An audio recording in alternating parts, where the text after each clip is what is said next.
Hello, Viper family. This is the weekly update for February 28th through March 6th. Make sure you look at the weekly update for student birthdays and celebrations. Those celebrations will also come through on the daily announcements. We want to do a congratulations to our spotlights of the week. Colleen Lowndes, congratulations for being our Spotlight Teacher of the Week. You have done such an amazing job incorporating all the changes this year. You are a model classroom for the 5 practices in math, and we are so appreciative for your risk-taking and leadership this past year at Franklin. We are better because of you. Rebecca Stednitz, classified staff, and is our evening custodial manager. You're our spotlight for the classified of the week. We cannot say enough about all you do here at Franklin. When we all go home at the end of the day, you make sure our building is ready for a new day, and that is not an easy task with COVID cleaning requirements. So thank you for working so hard, and we'll make sure our Viper scholars do a better job of keeping their classroom cleaned. So congratulations to Colleen and Rebecca. You're both deserving of this award. A quick shout out to the 8th grade team. High school registration is going to be taking place this Thursday from 8:30 to 9:30. And you'll have a little bit of a switch in your electives, which many of you, I think, already know about. Electives will be flipping with the mentor time for 8th grade only, and electives teachers will also be supporting the registration process in the classrooms.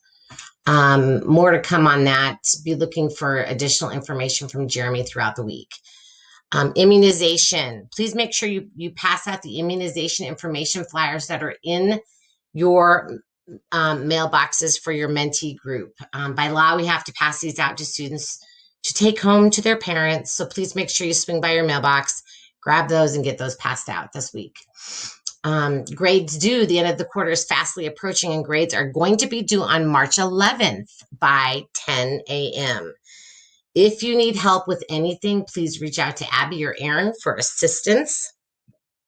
So again, those grades are due by March 11th.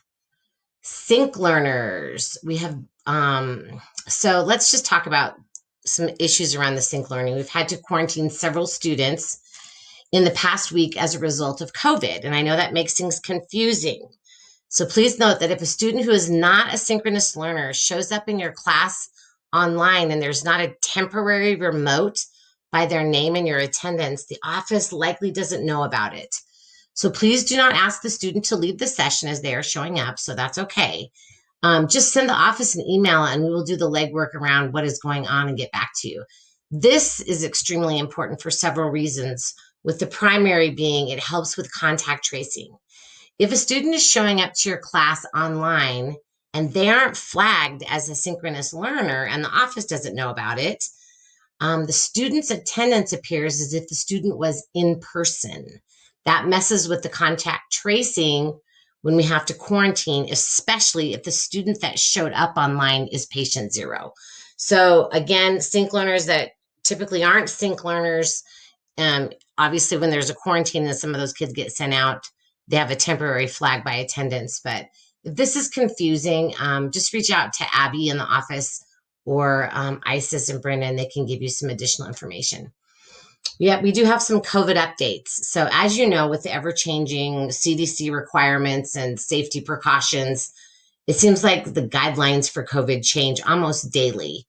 So right now, let's just talk about those KN95 masks. The CDC stated that if you are wearing a KN95 mask, the quarantine of teacher relates only to being within 6 feet of the student for 15 minutes or longer. The KN95 mask is not going to prevent you from being sent home. It's that 6 feet radius that prevents you. However, the KN95 mask is 95% effective in protecting you from COVID, which continues to be pretty sound practice if you ask me. So we will be removing the mandatory KN95 requirements after we get back from spring break. So for those of you who like wearing the KN95 after spring break, please do so. Those will continue to be provided in the office, but we're going to lesser the restrictions for those, especially since you're going a majority of our staff will have been vaccinated. Latest changes from the health department.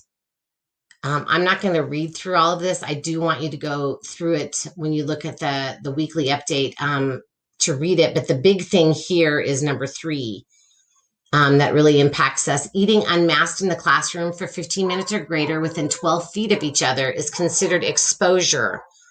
We will be discussing new protocols for this at Tuesday morning mandatory staff meetings. So we're going to be implementing some changes around that to reduce the need to quarantine the entire class who due to a mask break or due to mealtime. I've shared a link with you who is close contact for contact tracing. So please go into the weekly update if you're curious about what that looks like. It's the latest changes and it's what the district is using to track. Sorry about that. My dog's barking. The R Word campaign. Many of you have seen the emails that Marie Slade has been sending out regarding t-shirt sizes. Please have each of your students go to those quick links on the website to fill out the form so that they can get a t-shirt. We really do want 100% participation. So if you could take care of this during your mentor time this week, like tomorrow or Tuesday, that helps Marie when she has to order shirts. So stay tuned for more information around just the overall layout of the campaign. And you'll be getting word from Marie via email, and then we'll follow it up in the weekly update. So we are offering a robust summer school. As you know, a lot of our kids are just not learning at the pace that we need to because of the pandemic. And it's heart-wrenching to see that some of our students are continuing to get further behind. So the district has MLO dollars, and every school is required to have a robust summer school. It's going to be for 4 weeks, and it begins June 1st and goes through June 24th. The program will run from 8 to 4, Monday through Thursday. So if you're interested in working this, please reach out to Elizabeth Arbogast. And I want you guys to note that you don't have to sign up for the entire time. You can sign up for certain days. You can sign up, hey, maybe you just want to do it for 1 week. It's pretty good pay for 1 week.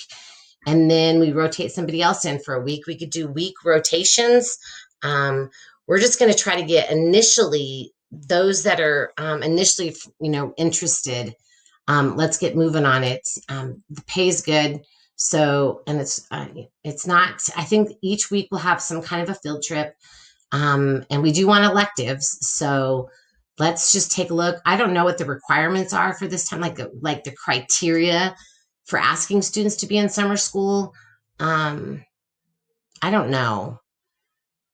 Any student who wants to be in summer school obviously can be. We're also going to be encouraging our Algebra 1 students to take the geometry classes at Northridge or at Greeley West during this summer session as well. So more to come on that.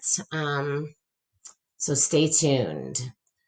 And our final little push here is, I've put this in last week's weekly update, but I feel like it's worthy.